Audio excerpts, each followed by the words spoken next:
Welcome to the Rainmaker Multiplier on Demand, a podcast for leading financial professionals, or rainmakers, and their teams that offer support for securing a successful future. From marketing help to staffing structure, listen and subscribe for actionable insights from advisors and skilled professionals alike. Hi, everyone. I'm Matt Seitz, Chief Marketing Officer at C2P. Recently, I had a conversation with Mila Bennett and Owen Broadhead from our marketing team after they came back from Inbound 2025, HubSpot's marketing and sales conference. There was so much to talk about that we've split our conversation into two parts. In this episode, Mila and Owen break down the latest marketing shifts that matter for advisors, including the rise of AI and its impact on strategies. You'll hear about how email is evolving with confirmation-style subject lines, Apple's new inbox rules, and creative techniques to capture attention. They also explain the move from traditional SEO to answer engine optimization, or AEO, and why concise messaging and brand authenticity are more important than ever. We hope you enjoy. Hello, and welcome to another episode of the Rainmaker Multiplier on Demand. I am your host for today, Matt Seitz, Chief Marketing Officer here at C2P. Our topic today, marketing shifts that matter, Inbound 2025 insights. We had a couple of our team members, our esteemed team members who attended the HubSpot Inbound conference recently and are excited to come back and share all of that with you, our listeners and viewers here today. And so by way of introduction, first up, we have Mila Bennett. Mila is an experienced content writer who specializes in developing marketing materials that inform, engage, and convert. Drawing on over a decade of experience across industries, she builds campaigns, ads, and creative strategies that strengthen advisor visibility and engagement. At C2P and our agency, she works closely with clients to translate complex ideas into meaningful, results-driven content that highlights their unique value and delivers meaningful results across every platform. And with her, Owen Broadhead today. Owen is a digital marketing strategist who specializes in driving lead generation and elevating social media performance through thoughtful, results-driven campaigns. With proven success across both B2B and B2C platforms, he focuses on crafting measurable strategies that fuel advisor growth. At C2P and our agency, Owen plays a key role in supporting advisors with innovative marketing initiatives that align with their business goals. Thank you very much, Owen and Mila, for joining us today. Thanks for having us. We're so excited to be here. So we're going to jump in kind of the same question for both of you on this one, but you both just got back from Inbound 2025, both very excited with everything you brought back. Before we get into the pages and pages of notes you've condensed for our interview today, can you each go through, Mila, we'll start with you. How was the overall experience? Any major moments that stood out from your time there at Inbound this year? Oh my gosh. Well, first of all, it was an amazing experience. I have been to plenty of conferences in my life, never anything like that. As far as specific moments that stood out, I believe we're getting into that at the end. So don't go anywhere. Stay tuned. You'll get those. But it was way more like hands-on than I expected it to be. There were workshops. Of course, there's a lot of AI.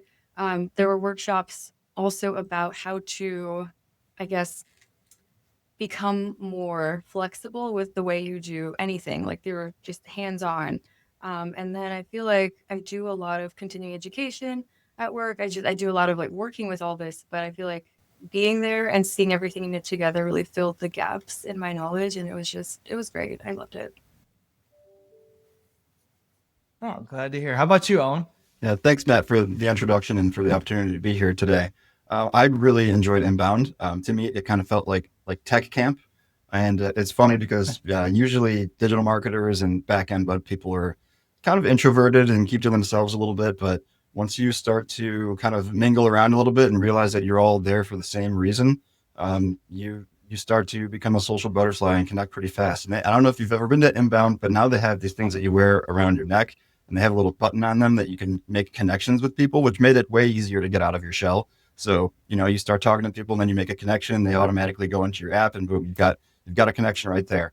But beyond that, it was really cool to me to just see, just think about a lot of the best companies in the world sent their marketing team to inbound this year, and we're all we shape the pulse of the economy and marketing and creativity in a way. So believing that and seeing that was really cool. Oh no, I love that idea, by the way. I haven't seen that before at conferences, but making it easy to connect and, like you said, kind of break out of your shell. It's sometimes it can be difficult to go to those conferences where you don't know everyone or anyone and make those connections. So anything they can do to make that easier, that's great. And because, like you said, both of you, like you're among your people at a conference like that. So great to hear. Mila, I'll come back to you then. I got to take a look at the notes you sent over. Thank you very much for kind of getting those over in advance and just, gobs and gobs of information. I see Inbound highlighted some big shifts in email strategy overall.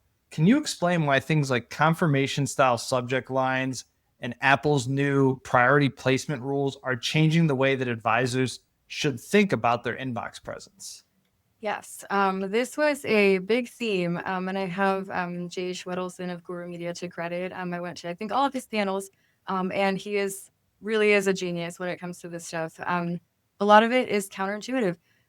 Okay, when it comes to this, I feel like if I were to summarize it, the main way to look at it is to think visually, and not content wise. Like, it's not what you say, it's how you say it and how it looks, which is counterintuitive because obviously what we say matters, especially in the financial field, right? Like, you can't just make things up. But there is data that suggests that confirmation style, which would be like delivered in all caps or confirmed or your access granted, like things that look like they are letting you in somewhere, open rates increase up to 50%. And then Apple has a priority placement tool where, it moves things now, spam, promotion, social, right? Main inbox. So something is like a download or access or something like that. It's going to put it in your inbox. It's going to move it up to the top. Whereas if it's vague or if it doesn't have that clear direction of what it's for, it can be not even spam. You can just lose it in promotions or social. It's not going to prioritize it. So just thinking about how to manipulate the tech, that is a big part of it. And it's really easy as well. And then one thing that I found really fascinating, Apple has introduced a stacking feature where essentially it will group, like if you get a new email, right, it will group previous emails from that sender underneath.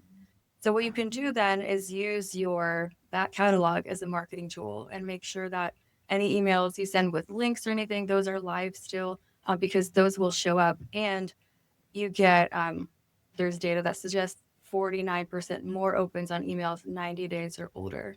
So that is something like a little hack they can use.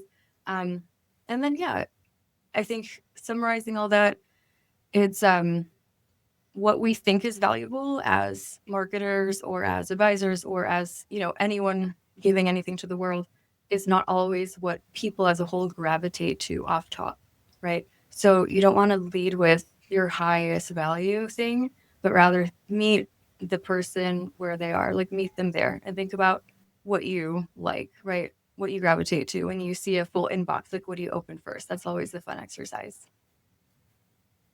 No, that's good advice because they say that too, especially in sales. So that sometimes you gotta give people what they want before you can give them what they need. And I think that yeah.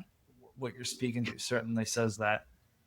Oh, and so on your side, I know we talk about this a little bit in our marketing roundtable too here at C2P. We've heard about the growing shift towards AI search from traditional search like Google. So it's no surprise that some of the biggest themes this year was about the move from SEO to AEO. And for those who don't know, it's answer engine optimization. What does this mean for how advisors need to be thinking about their visibility in search results?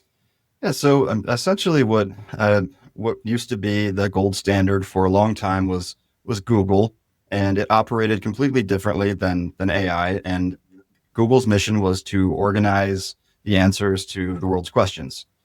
And so if you think about it from an SEO standpoint, for a long time, it was SEO because you were searching and you had to still search to kind of find your answers. It was organized by a sea of keywords that were related that somebody who knew how to do marketing was sprinkling through your web copy.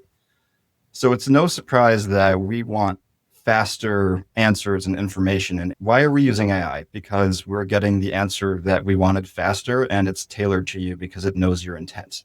So rather than, searching to be, in a sea of different content, you are searching to be understood, which is way different. So now it's really important that you have to understand the intent of your audience. So what are they looking for? And are you giving that information very clearly? Are you answering those questions that they have on your website? And when I say very clearly, I mean, they suggest that it should be in the language of an eighth grader. And that's not saying that your audience has the intelligence of an eighth grader. It just means that it's very clear and concise. And that's what AI is trying to do, is trying to give you the answer that you were looking for. And so, yeah, now more than ever, it's really important to be answering the questions that your target audience is asking, and sprinkle in your, local SEO and your location, obviously, but make sure that it's not only the right answer, but it's credible. You cite your sources, and you're consistently going through and updating it. And any other frequently asked questions, you can cluster them together to make it look more authoritative. But we can talk about this a little bit more. I think there's a little bit more on this, but great question, Matt. Yeah, I know we're going to dig a little into the specifics in a little bit. I think, we were having a conversation about this the other day too.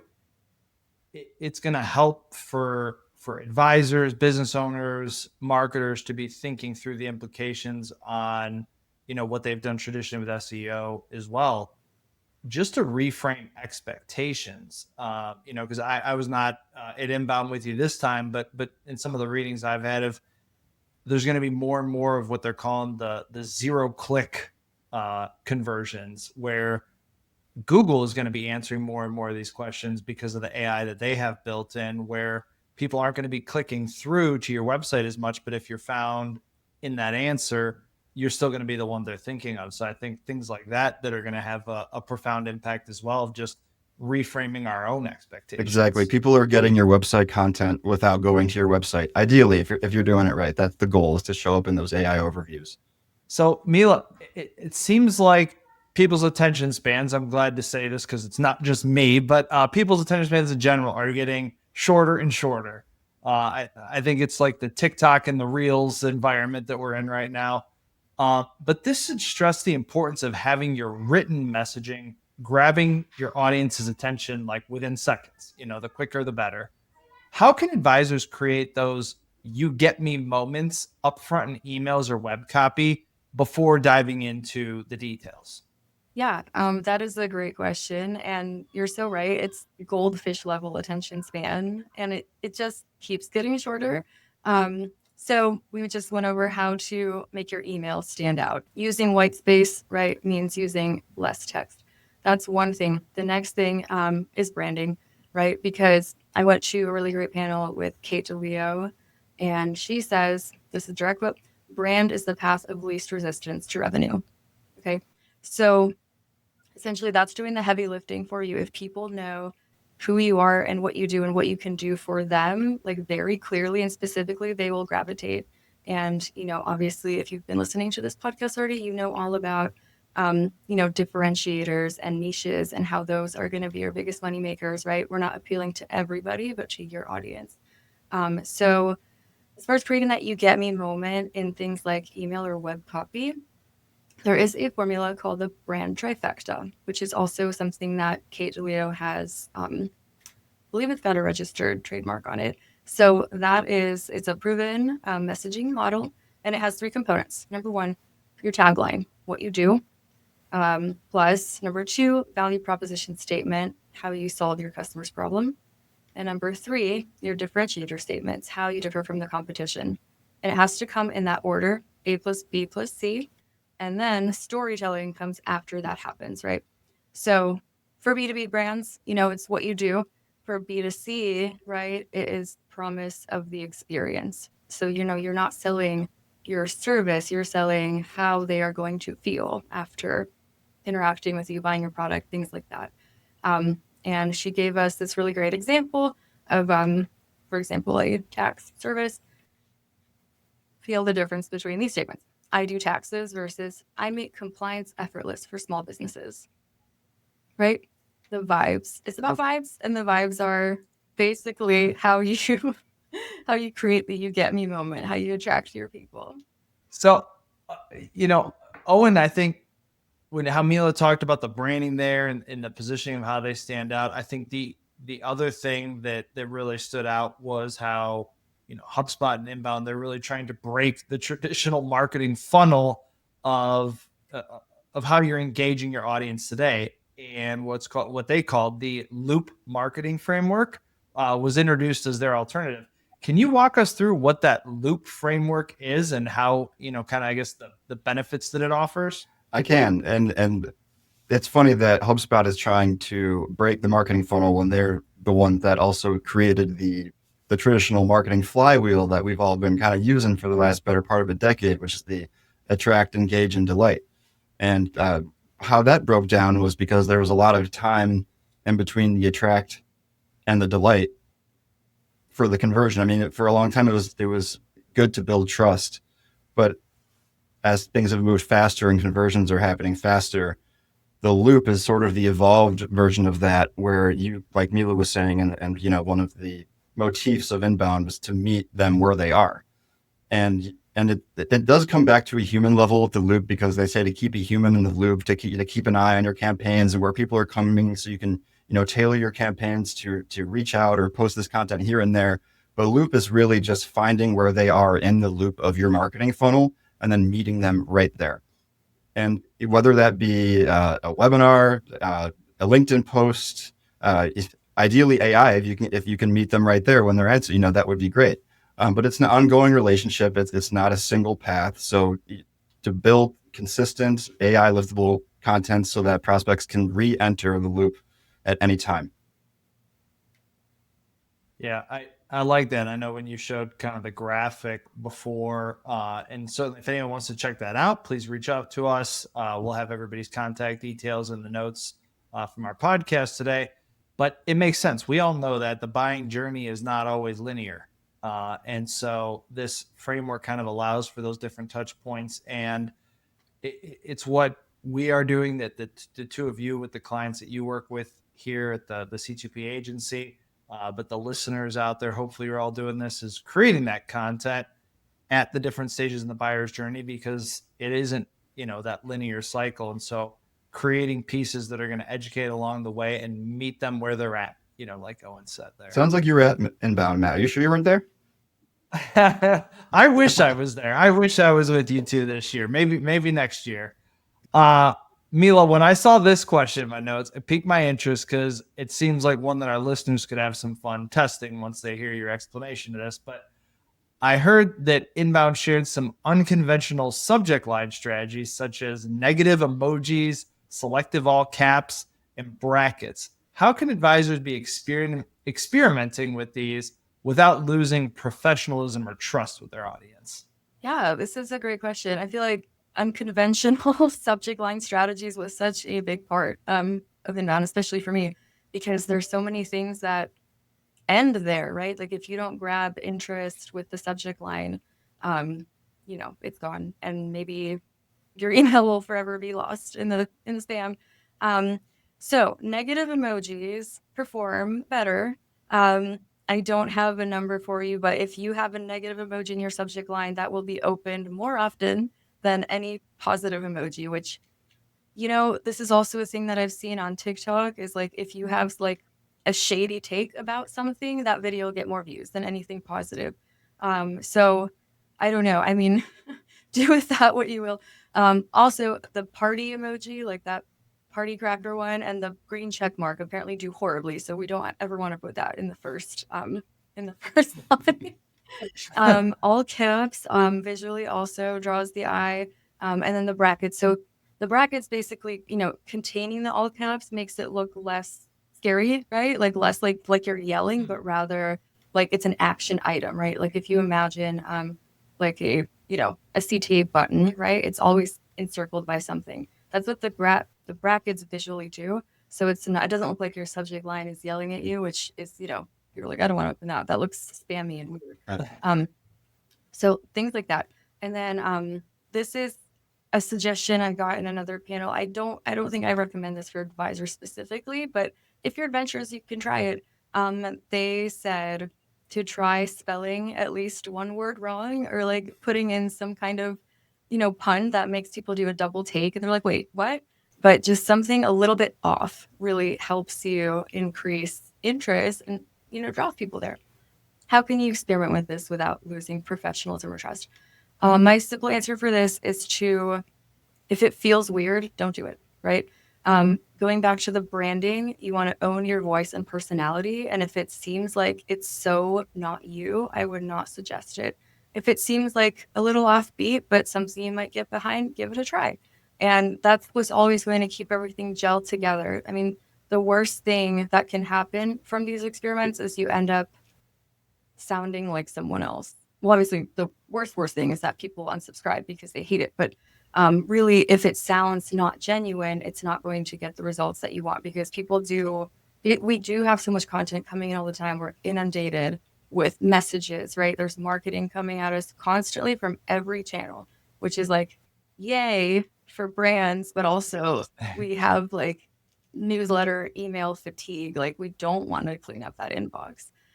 So if it looks refreshing in some way, like if you can find a way to spin it that it looks like something inviting and not like just another thing, do that and experiment with the subject lines and look at your inbox and see what's pulling you in, right? What emojis do you like to see? What do you hate? Like, what's one thing that makes you hit delete instantly? However, I'm going to also add there that it's really not about what you like. It's about what works.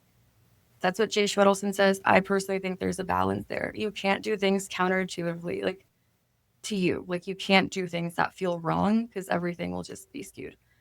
So that's what I would suggest. Go out on limbs, right? But make sure that you're still on your own tree. Oh, that's great advice. And for those listening or watching, you can always A/B test these things. If you aren't sure, depending on the platform you're using, like we're using HubSpot, you can always run those A/B tests with the subject lines and with or without emojis or the negative emojis. It's funny, you were talking about the negative emojis or like spelling something wrong. Earlier this year, myself and a couple of other team members, we went to Jolt Marketing Conference, and they talked about something similar, but with videos. Everybody wants, the perfect thumbnail video, but there's actually data behind sharing that, like, when you catch someone like with their mouth open or making a silly face, that those videos actually perform better because people find the humor in it and tend to click on those. So very similar statistic in that sense of like, people like the imperfection. Thanks for tuning in. This podcast was brought to you by C2P, an organization whose purpose is to educate, train, grow, and support holistic financial advisors so families can achieve true prosperity. Never miss an episode by subscribing now to discover new resources and strategies. Visit c2penterprises.com to learn how we can help scale and secure your business. At the time of delivery and any subsequent publishing, information was deemed reliable, but is subject to change by the time of listening or viewing. The contents of this piece include options and projections of C2P, are subject to change, and are for informational purposes only. The information provided in this presentation is not intended to be individual investment, tax, or legal advice.